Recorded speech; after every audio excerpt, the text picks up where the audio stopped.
नाज़रीन, आखिरकार भारत की सफारती कोशिशें कामयाब हो गईं। रंग ले आई उनकी वो तमाम मेहनतें, वो तमाम मिन्नतें, वो तमाम तरले। और गलवान में उस रात क्या हुआ था? 1979 में चीन और वियतनाम के बीच में युद्ध हुआ, तब उनके कैजुअल्टी हुए।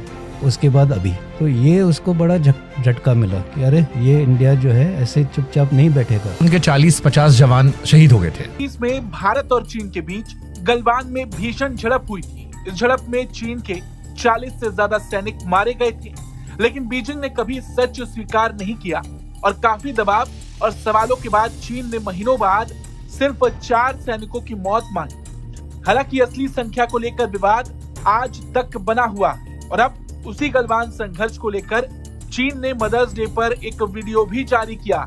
चीन के सरकारी अखबार ग्लोबल टाइम्स की ओर से जारी इस वीडियो में गलवान में मारे गए चीनी सैनिकों की माएं बीजिंग के मिलिट्री म्यूजियम में अपने बेटों की प्रतिमाओं से लिपटकर रोती दिखाई दे रही। नमस्कार दोस्तों, कैसे आप सब? उम्मीद करते हैं आप सब बहुत अच्छे होंगे। दोस्तों, आज का वीडियो काफी शानदार होने वाला है, इसलिए बिना स्किप के पूरा वीडियो देखना। अगर आप मेरे चैनल फर्स्ट बार आए और अभी तक सब्सक्राइब नहीं किया है तो प्लीज़ सब्सक्राइब कीजिए, शेयर कीजिए, बेल आइकॉन कीजिए ताकि आपको आने वाली हर एक लेटेस्ट न्यूज आसान से मिल जाए। बात करते हैं कि चीन के गलवान घाटी के अंदर जो भारत और चीन के बीच में जो झड़प हुई थी 2020 के अंदर, जिनका आंकड़ा चीन आज तक छुपाए हुआ था कि चीन के सैनिक कितने मारे गए थे, लेकिन आज जो खुलकर सामने आ रहा है कि चीन की उन फौजियों की चीन के उन फौजियों की मूर्तियों को लिपट के उनकी माताएं, उनकी बहनें जिस तरीके से फूट फूट के रो रही है, ये बयां कर रही है कि उस वक्त चीन के कितने फौजी मारे गए थे। तो दोस्तों, देखते हैं आज का रिएक्शन वीडियो, बिना स्किप के पूरा वीडियो देखना। बढ़ते हैं वीडियो की तरफ। कर रोती दिखाई दे रही। वीडियो में 3 महिलाएं अपने बेटों की मूर्तियों को पकड़कर बिलख रही।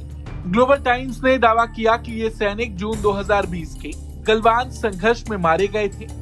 वीडियो में सैनिक शियाओ सुयान की मां अपने बेटे को याद करते हुए भावुक संदेश लिखती दिखाई देती। वहीं दूसरे सैनिक की मां बेटे पर गर्व जताती नजर आती है। तीसरे सैनिक चेन जियाओरोंग की मां भी बेटे को याद कर भावुक हो जाती।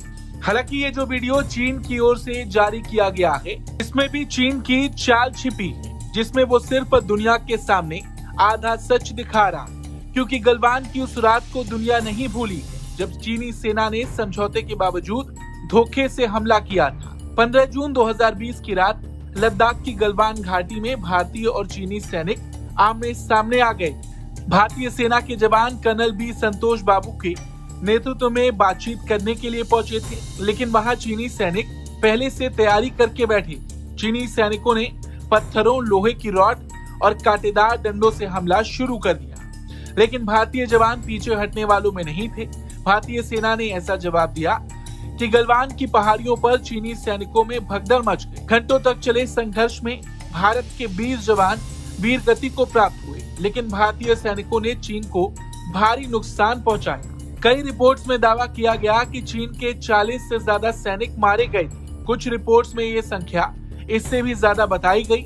हालांकि चीन लगातार आंकड़े छिपाते रहा। यही वजह है कि आज भी गलवान चीन के लिए एक ऐसा जख्म माना जाता है जिसका सच वो खुलकर दुनिया को नहीं बताना चाहता। अब 5 साल बाद मदर्स डे के मौके पर चीन ने फिर गलवान का जिक्र तो किया, लेकिन इस वीडियो में सिर्फ आधा सच ही दिखाया गया। अगर कायदे से देखा जाए तो चीन के 40 सैनिकों की मौत इस संघर्ष में हुई। हालांकि और ये बात दुनिया जानती है कि गलवान में भारतीय जवानों ने चीन को ऐसा जवाब दिया था जिसकी टीस बीजिंग आज तक महसूस कर रहा है। वो उसका जानी नुकसान हुआ है, चाहे वो 1 हो, चाहे वो 10 हो, चाहे जो कि 20, 25, 30 साल में उसको नहीं हुआ है। 1979 में चीन और वियतनाम के बीच में युद्ध हुआ, तब उनके कैजुअल्टी हुए। उसके बाद अभी तो ये उसको बड़ा झटका मिला कि अरे ये इंडिया जो है ऐसे चुपचाप नहीं बैठेगा। अगर हम ऐसे कोई हरकत करेंगे तो हमें भी एक नुकसान होगा, और इसीलिए जो है वो पूरी परिस्थिति बदल गई, और इसीलिए जो है युद्ध नहीं हुआ, और इसीलिए हम ज़्यादा मजबूत पोजीशन में हैं। सर, आपके पूरे करियर में आपको क्या लगता है, आपका सबसे साहसिक बहादुरी फैसला क्या था? आपने किस फैसले पर जब आप रिटायर हैं आपको वाकई में अपने पर प्राउड फील होता है कि ये एक मैंने बहुत अच्छा फैसला किया था? अगर किसी 1-2 का जिक्र करना हो। टफ टाइम तो देखिए, जब आप कमान अधिकारी होते, कमांडिंग ऑफिसर, और मैंने एक 2 राष्ट्रीय राइफल्स की कमांड संभाली, जो श्रीनगर के बाहर काउंटर टेररिस्ट ऑपरेशन हम करते थे, तो तकरीबन हर महीने एक ना एक ऑपरेशन होता था। और वो ऑपरेशंस लॉन्च करना, कई बार रूम एंट्री, हाउस एंट्री करके वो टेररिस्ट को मार गिराना, तो हर वक्त, जैसे मैं शुरू में कह रहा था कि आपको मालूम है कि ऑपरेशन कर रहे हो तो सभी जो है सही सलामत नहीं निकलेंगे। तो वो एक लगातार एक कार्रवाई 2-2.5 साल, आप जिसको सस्टेन्ड ऑपरेशंस कहते हैं, तो वो तो एक तो वो रहा। और दूसरा, जब गलवान के टाइम में जब हमने फैसला लिया कि हम जो कैलाश रेंजेस पे जवाबी कार्रवाई करेंगे उनके ऊपर दबाव डालने के लिए, तो वो मेरे ख्याल से एक बहुत ही अच्छी कार्रवाई की। फैसला तो हमने लिया, लेकिन उसका अंजाम देना वो जवानों का काम था, और वो एकदम सही तरीके से स्पीड से कर पाए। और उस बर्फीले इलाके में 6-6 महीने रहे, और अब भी तैनात है उस इलाके में। इतना उन्होंने जो मनोबल दिखाया है और बहादुरी दिखाई, उसका तो कोई कहना ही नहीं। और उसी वजह से जो पूरे टीवी किसी को इसमें शक शुबा ना हो, AUKUS is a weaponised platform. तो ये जब चाइना देखता है, घिर रहा है, अपने आप को देख रहा है कि मैं घिर रहा हूं यहां से वहां से, तो चाइना कहता है यार देखो, इंडिया जो है it is the most populous nation on earth, सबसे ज्यादा आबादी भारत में है, एक काम करते हैं छोटा सा, भारत के साथ बना के रखते हैं। लेकिन दोस्तों, मैं आपको एक बात बताऊं, जो इस रिपोर्ट में नहीं लिखा है वो मैं आपको अपना एनालिसिस बता रहा हूं। मैं फिर बार बार एक बात, मतलब पहले भी कहता चला हूं, आज भी कह रहा हूं आपसे, आगे भी कहूंगा, there will be a war between India and China. आज नहीं, कल नहीं, परसों, 10 साल के बाद कभी यह झड़प होगी, और बड़ी सॉलिड झड़प होगी।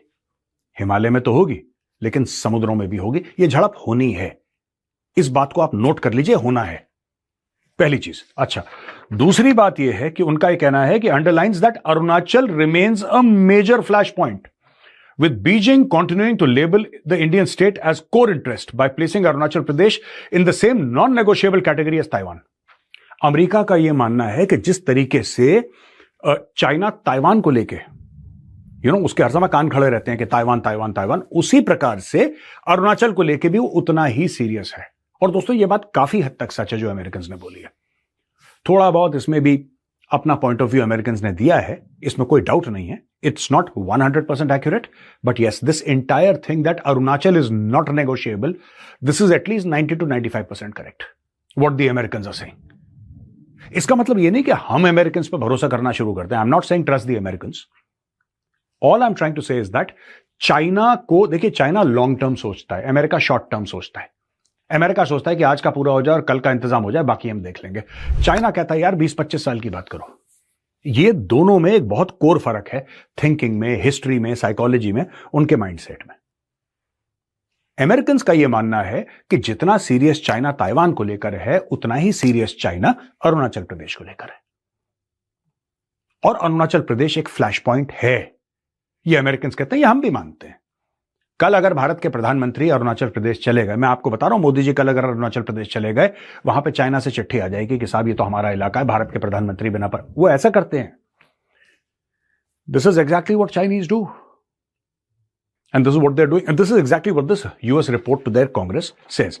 इसके अलावा कहते हैं कि great rejuvenation plan by 2049, China aims to operate a higher global and field world class military capable of fight and win operations. यानी कि 2049, जब से मॉडर्न चाइना गठित हुआ, आजादी मिली, माओ त्से तुंग, ये पुराना एक इतिहास है चाइना का। तो नेक्स्ट 100 ईयर्स में चाइना यह कहता है कि साहब we must have a military, according to US, China यह कहता है कि we must have a military which can fight and win. आज की तारीख में दुनिया की सबसे बड़ी नेवी किसके पास है? चाइना के पास, अमेरिका के पास नहीं है।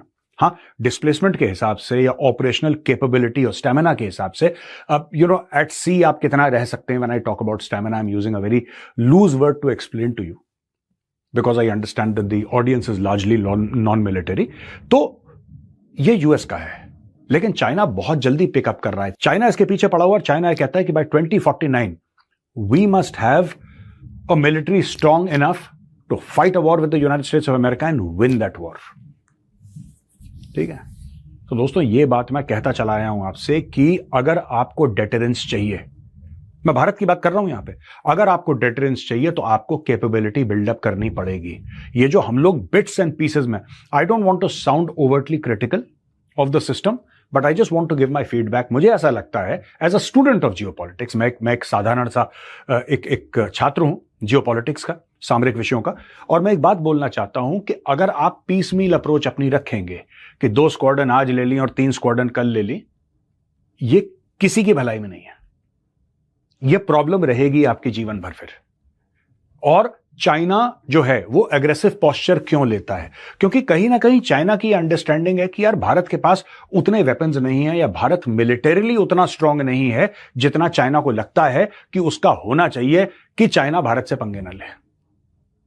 अगर चाइना को यह लगता कि ठीक है भारत के एयरबेसेस हैं, पूरा वहां पे सब कुछ तैयार है, ये भी है, और भारत बिल्कुल अट्यून्ड है कि अगर तुमने कोशिश. सो गाइस, आपको मेरा रिएक्शन वीडियो कैसा लगा? अगर अच्छा लगा है तो प्लीज सब्सक्राइब कीजिए, शेयर कीजिए, बेल आइकॉन कीजिए ताकि से मिल जाए. उम्मीद करती हूँ आप लोगों को मेरा वीडियो पसंद आया होगा. पसंद आया तो ज़्यादा से ज़्यादा शेयर कीजिए, लाइक कीजिए, अपनी राय कमेंट बॉक्स में ज़रूर बताना. दोस्तों, जैसा कि आप लोगों ने वीडियो में घाटी के अंदर जो चीनी जो उनकी जो माताएं हैं चीनी सैनिकों की, वो उनकी मूर्तियों को चीन छुपा कर आ रहा था कि गलवान घाटी में 2020 में जो भारत और चीन के बीच में जो एक छोटी सी जंग हुई थी, जिसके अंदर पाकिस्तान जो चीन के सैनिक मारे गए थे उनकी छुपाया गया था. जो फूट के वो रो रही है, उनसे नजर आ रहा है कि चीन कितना झूठा और दोगला है. तो दोस्तों, जैसे कि आप लोग जानते होंगे, चीन में गलवान घाटी में जिस तरीके से वो महिलाएं रो रही है अपने बेटों को, अपने पतियों